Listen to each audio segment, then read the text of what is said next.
bersama belajar mengenai trigonometri.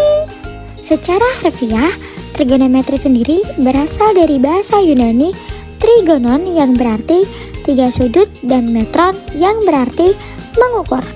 Selanjutnya ada pengertian trigonometri. Trigonometri adalah cabang ilmu dalam matematika yang mempelajari sebuah hubungan antara sisi dan sudut pada segitiga. Hubungan itu biasanya dinyatakan sebagai perbandingan sinus, kosinus, dan tangen. Melalui perbandingan ini, kamu bisa dengan mudah menentukan panjang sisi segitiga meskipun hanya diketahui panjang salah satu sisi dan sudutnya saja. Bidang ini muncul di masa Helenistik pada abad ketiga sebelum Masehi. Apa saja sih penerapan trigonometri dalam kehidupan sehari-hari? Yang pertama ada mengukur ketinggian pohon tanpa harus memanjatnya. Yang kedua, mengukur ketinggian gedung. Dan yang ketiga, mengukur kemiringan jalan atau jembatan sehingga tidak membahayakan para pengguna. Dan yang terakhir, melalui pengaturan sudut elevasi tendangan, bola bisa diperkirakan secara tepat masuk ke gawang lawan. Berdasarkan gambar di samping, dapat kita simpulkan bahwa pengukuran sudut merupakan salah satu aspek penting dalam pengukuran dan pemetaan kerangka maupun titik-titik detail. Sistem besaran sudut yang dipakai juga berbeda antara satu dengan yang lainnya.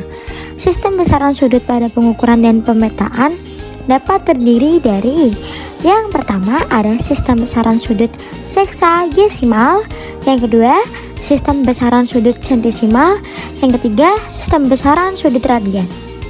Dasar untuk mengukur besaran sudutnya seperti suatu lingkaran yang dibagi menjadi 4, yaitu kuadran 1, 2, 3, dan 4. Perbandingan trigonometri pada segitiga siku-siku. Berdasarkan letak sudutnya, sisi-sisi pada segitiga siku-siku terbagi menjadi 3 bagian, yaitu sisi depan sudut, sisi samping sudut, dan sisi miring atau hipotenusa. Sisi miring sudut berada di depan sudut siku-siku pada segitiga. Definisi perbandingan trigonometri pada segitiga siku-siku ada 3. Yang pertama, sin sama dengan sisi depan per sisi miring. Yang kedua ada cos yang sama dengan sisi samping per sisi miring. Yang ketiga ada tangen sama dengan sisi depan per sisi samping.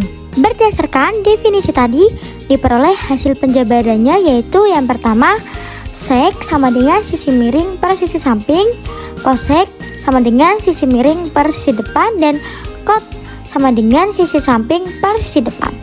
Di bawah ini ada tabel perbandingan trigonometri pada sudut istimewa. Pengertian sudut istimewa. Sudut istimewa merupakan sebuah sudut dengan nilai perbandingan trigonometri yang bisa ditentukan berapa nilainya tanpa perlu menggunakan kalkulator. Identitas trigonometri adalah suatu relasi atau kalimat terbuka yang di dalamnya memuat fungsi trigonometri di mana bernilai benar untuk tiap penggantian variabel dengan konstan anggota domain fungsi. Berikut terdapat tabel identitas fungsi dari trigonometri. Sekian dari saya, terima kasih. Ayo belajar. Matematika tidak akan menjadi susah selagi kita mau berusaha memahaminya. Kita pasti bisa. Dadah semua.